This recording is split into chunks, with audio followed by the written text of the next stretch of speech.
Morning students, कैसा है आप? कैसा बीता आप लोग का दिन कल का?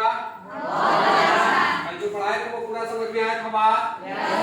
इसके पहले वाले दिन हम लोग पढ़े थे विराम और गति के विषय में। विराम का क्या अर्थ होता है?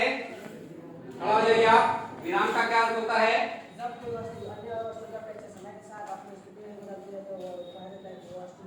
बहुत अच्छा, जब कोई वेरी गुड, सिट डाउन। इसके लिए ताली बजा दीजिए। यदि कोई वस्तु समय के सापेक्ष अपनी स्थिति में बदलाव नहीं करती है तो उसे विराम की अवस्था में कहा जाता है। गति की अवस्था में किसे कहते हैं? आप खड़े जाइए।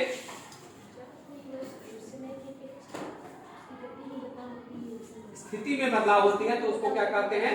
गति में कहते हैं। बहुत अच्छा, इसके लिए भी ताली बजा दीजिए। तो इसके पहले वाले क्लास में हम लोग विराम और गति के बारे में पढ़ लिए थे और इससे जुड़े हुए कुछ टर्म्स को, जिसमें दूरी, विस्थापन, वेग, चाल, ये सब को पढ़ लिए थे हम लोग ना। इसमें है, किसी को याद है कि वेग का ऐसा ही मात्रक क्या होता है? और यार वेग का ऐसा ही मात्रक क्या होता है? मीटर प्रति सेकंड। क्या होता है? मीटर प्रति second. Very good, sit down. तो आज हम लोग इस कड़ी को बढ़ाते हुए पढ़ेंगे गति के समीकरण के विषय में। किसके विषय में? जिसमें गति के 3 समीकरण हैं। पहला समीकरण v बराबर u प्लस at, यानी अंतिम वेग बराबर प्रारंभिक वेग जोड़ त्वरण गुना समय। दूसरा है s बराबर ut plus half at square और तीसरा है v स्क्वायर बराबर u स्क्वायर प्लस 2as। इन तीनों गति के समीकरणों को हम लोग एक एक करके अलजेब्रिक मेथड से प्राप्त करने की कोशिश करते हैं। ठीक है, तो आप सब लोगों को हम पिछले क्लास में पढ़ा चुके थे कि त्वरण क्या होता है। क्या पढ़ा दिए थे? त्वरण क्या होता है ना। तो याद है त्वरण क्या होता है? खड़ा हो जाइए, बताइए खड़ा होके। बहुत अच्छा, हम लोग पढ़ चुके हैं त्वरण की परिभाषा में से हम लोग पहला लिखने जा रहे हैं गति का प्रथम समीकरण। गति का प्रथम समीकरण। प्रथम समीकरण कैसे निकालेंगे है ना, उसको देखते हैं। यदि कोई वस्तु, हम मान लेते हैं कि यदि कोई वस्तु है जो प्रारंभिक वेग किससे चल रहा है? u से। कोई वस्तु है जिसका प्रारंभिक वेग क्या है? u है ना। और समय के साथ t समय में किसी बल के कारण इसका वेग बदल के कितना हो गया? v हो गया। वेग बदल के v हो गया ना। और यहाँ मान लीजिए एक समान त्वरण से चल रहा है ना, एक समान त्वरण से चल रहा है। तो उस स्थिति में हम लोग त्वरण की परिभाषा पढ़े हुए हैं। त्वरण की परिभाषा से त्वरण का अर्थ क्या होता है? त्वरण का अर्थ होता है वेग परिवर्तन के दर। क्या होता है? वेग परिवर्तन के दर। वेग परिवर्तन के दर। तो हम लोग पहले से पढ़े हुए हैं कि वेग में परिवर्तन कितने का हुआ है? तो प्रारंभिक वेग इसका कितना था? u। अंतिम वेग कितना है? v। और समय कितना लगा? t। और त्वरण कितना था? इसको हम लोग निकाल रहे हैं अभी ना। तो त्वरण के लिए वेग में परिवर्तन बटा समय। वेग में दर का मतलब क्या होता है? वेग में परिवर्तन बटा समय। वेग में परिवर्तन और बटा क्या हो जाएगा? समय। समय के सापेक्ष हम लोग निकालते हैं इसको, इसलिए इसको परिवर्तन की दर कहते हैं। तो वेग में परिवर्तन कितना हुआ? v माइनस u, अर्थात अंतिम वेग घटाओ प्रारंभिक वेग। अंतिम वेग घटाओ प्रारंभिक वेग। और समय कितना है हमारा? t। और यहाँ बराबर किसके हो गया है?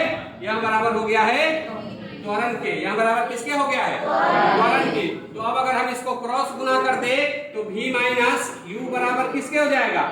at के। इसलिए v बराबर किसके हो जाएगा? u प्लस at के। ये निकल गया आपका गति का प्रथम समीकरण। सबको आया समझ में? त्वरण की परिभाषा से हम जानते हैं, त्वरण की परिभाषा से हम जानते हैं कि त्वरण बराबर होता है वेग परिवर्तन के दर। त्वरण बराबर क्या होता है? प्रारंभिक वेग कितना था? u। अंतिम वेग कितना है? v ना। तो वेग में परिवर्तन कितना हो जाएगा? v minus u। और समय कितना है? t। तो वेग परिवर्तन की दर जब निकालेंगे तो आ जाएगा v minus u by t। अगर हम क्रॉस गुना करते हैं, तिर्यक गुना, तो कितना आता है? v माइनस u बराबर at के। तो v बराबर क्या हो जाएगा? u प्लस 80 के। सबको पता हो गया? तो गति का प्रथम समीकरण क्या होता है? और बताओ। जहां v का अर्थ क्या है? v क्या होता है? अंतिम वेग। v क्या होता है? अंतिम वेग। u का अर्थ क्या है? प्रारंभिक वेग। a का अर्थ क्या है? त्वरण। d का अर्थ क्या है? समय। यानी इसमें कितने वेरिएबल है? टोटल 1 2 3 4 वेरिएबल है। कितने वेरिएबल है? 4 वेरिएबल है। तो 4 में से किसी तीन का मान दिया हो तो हम चौथा को आसानी से निकाल सकते हैं। क्लियर हो गया? प्रथम समीकरण सबके समझ में आ गया है। अब चलते हैं हम लोग गति के दूसरे समीकरण की तरफ ना। गति का दूसरा समीकरण। ठीक है, ये स्थिति हम लोग को पहले से पता है। गति के दूसरे समीकरण से हम लोग क्या निकालेंगे?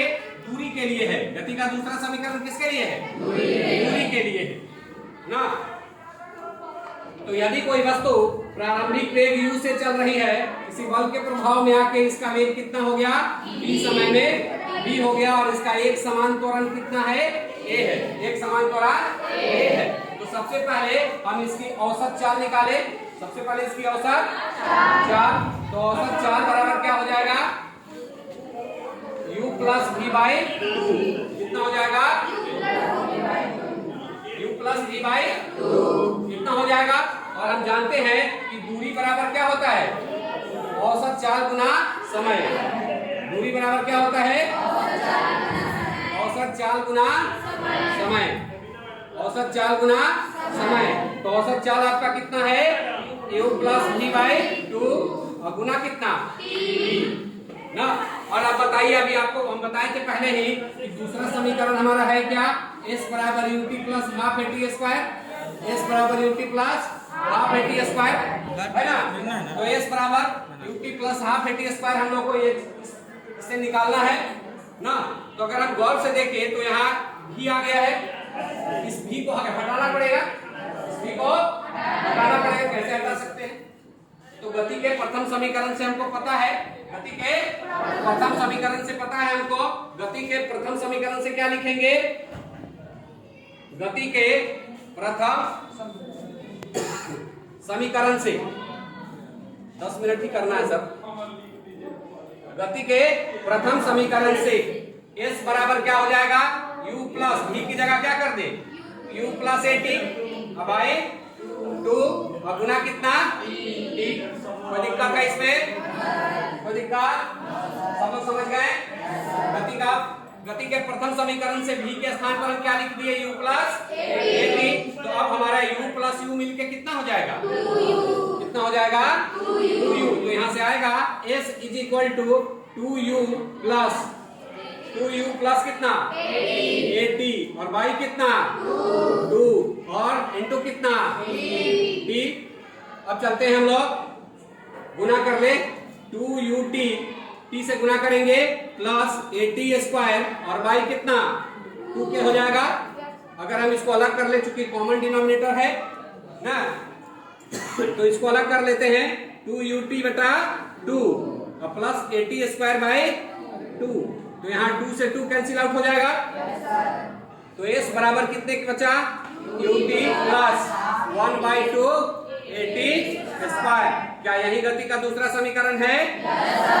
यही गति का दूसरा समीकरण है। आसान है, आप लोगों से बन जाएगा। तो गति के दूसरे समीकरण से किस किस फिजिकल क्वांटिटी को हम रिलेट करते हैं? तो पहला दूरी को, दूसरा प्रारंभिक वेग, t का मतलब समय, a का मतलब त्वरण और t का मतलब समय। तो दूरी बराबर क्या होता है? प्रारंभिक वेग गुना प्रारंभिक वेग गुना समय जोड़ हाफ त्वरण गुना समय का स्क्वायर। और इससे हम आसानी से दूरी निकाल सकते हैं। इसमें भी कितने वेरिएबल हैं? 1 2 3 और 4। इसमें भी किसी 3 का मान होगा तो चौथे का मान हम आसानी से निकाल सकते हैं ना। तो आप लोगों को गति के 2 समीकरणों को मैंने समझा दिया है। पहला क्या समीकरण था? v बराबर u प्लस 80 जहां अंतिम वेग निकालना होता है ना, प्रारंभिक वेग और त्वरण और समय का मान दिया हुआ है, तो अंतिम वेग हम आसानी से प्रथम समीकरण की मदद से निकाल लेते हैं। और इस अवस्था में